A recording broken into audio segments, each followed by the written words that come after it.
శ్రీ మాత్రే నమః. అందరికీ నమస్కారం అండి. Welcome to my channel. ఈరోజు వీడియోలో మనకి మార్చి 30వ తేదీ నుండి చైత్ర వసంత నవరాత్రులు అయితే ప్రారంభం కాబోతున్నాయండి.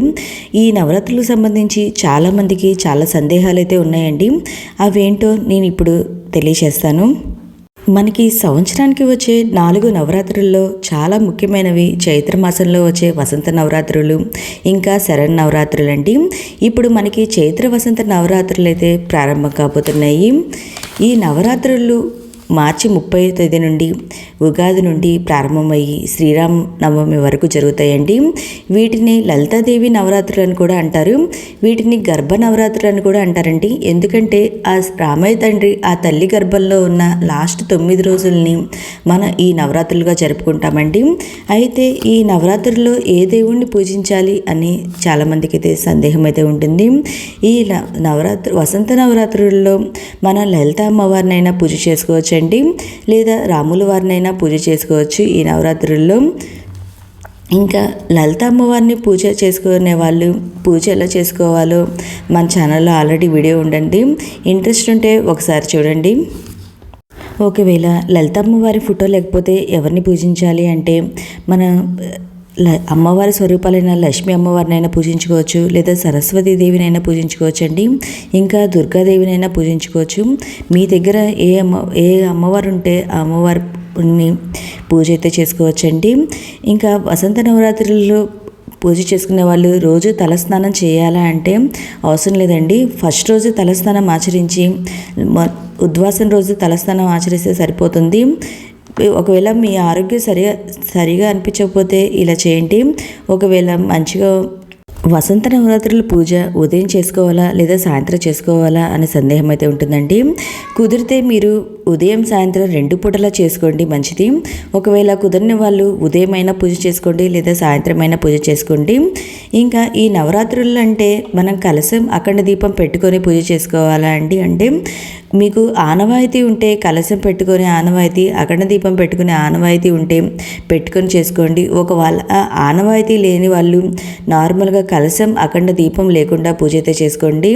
ఒకవేళ మీరు కొత్తగా ప్రారంభిస్తున్నామండి ఇవేం పెట్టుకోకుండా పూజ చేసుకోవచ్చండి. కలశం అఖండ దీపం పెట్టుకోకుండా ఈ పూజ అయితే చేసుకోవచ్చు.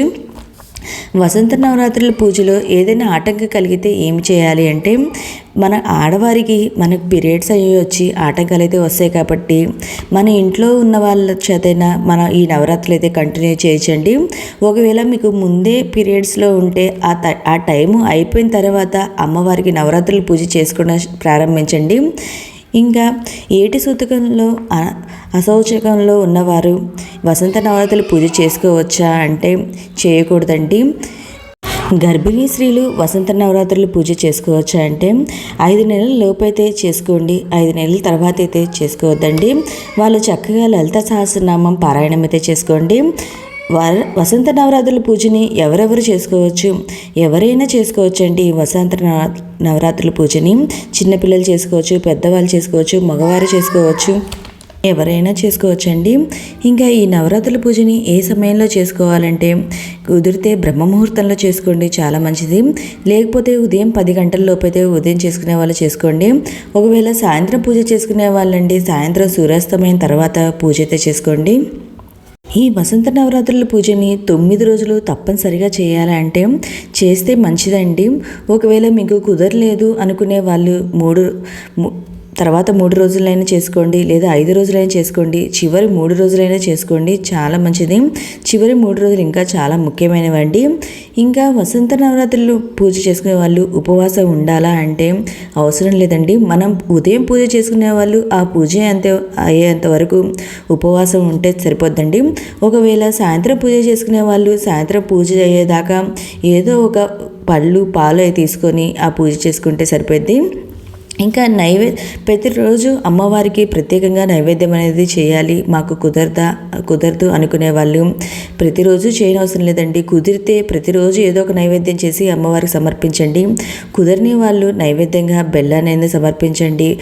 ఫ్రూట్స్ ఉంటాయి కదండి, అవైనా నైవేద్యంగా సమర్పించండి. ఉద్వాసన ఏ రోజున చేయాలి అంటే, మనం నవరాత్రులు చేసుకునే వాళ్ళు ఉద్వాసన నవమి రోజు చేయాలండి. మనం నవరాత్రులు 9 రోజులు పూజ చేయకపోయినా లాస్ట్లో ఉద్వాసన చేయాలి అంటే, మీరు ఎన్ని రోజులు చేసుకున్నా అంటే లాస్ట్ 3 రోజులు చేసుకున్న ఉద్వాసన అనేది నవమి రోజు పలకండి. ఇంకా ఈ నవరాత్రులు 9 రోజులు బ్రహ్మచర్యం అనేది పాటించండి. మాంసాహారం అనేది తినొద్దు, మద్యాన్ని సేవించవద్దు. ఇంకా ఈ నవరాత్రులు పూజ చేసుకునే వాళ్ళు ఏ స్తోత్రాలను పారాయణం చేయాలి అంటే, లలిత సహస్రనామం పారాయణ చేయండి, లలిత అష్టోత్తరం చదువుకోండి, ఇంకా ఖడ్గమాల చదువుకోండి ఈ 9 రోజులు అమ్మవారికి. ఇంకా ఆఖరి రోజు అమ్మవారికి అయితే చీర పెట్టుకొని అమ్మవారికి ఈ చీర అనేది సమర్పించి పూజ అయితే చేసుకోండి. ఇంకా ఆ చీరని ఎవరు కట్టుకోవాలి, అమ్మవారికి పెట్టిన చీరని అంటే ఆ చీరని మనమే కట్టుకోవాలండి. ఇంకా ఎవరైతే కలశం పెట్టుకొని అమ్మవారికి పూజ అయితే చేసుకుంటున్నారో మొదటిసారి, వాళ్ళు ప్రతి సంవత్సరం ఇలాగే కలశం పెట్టుకొని పూజ అయితే చేసుకోవాలండి. కలశం అఖండ దీపం పెట్టుకొని పూజ చేసుకునే వాళ్ళు ఎవరైతే ఈ నవరాత్రులు పాటిస్తున్నారో వాళ్ళైతే నేల మీద పడుకోవాలండి, బ్రహ్మచర్యం పాటించాలి, ఎవరితో గొడవలు అనేది ఆడకూడదు.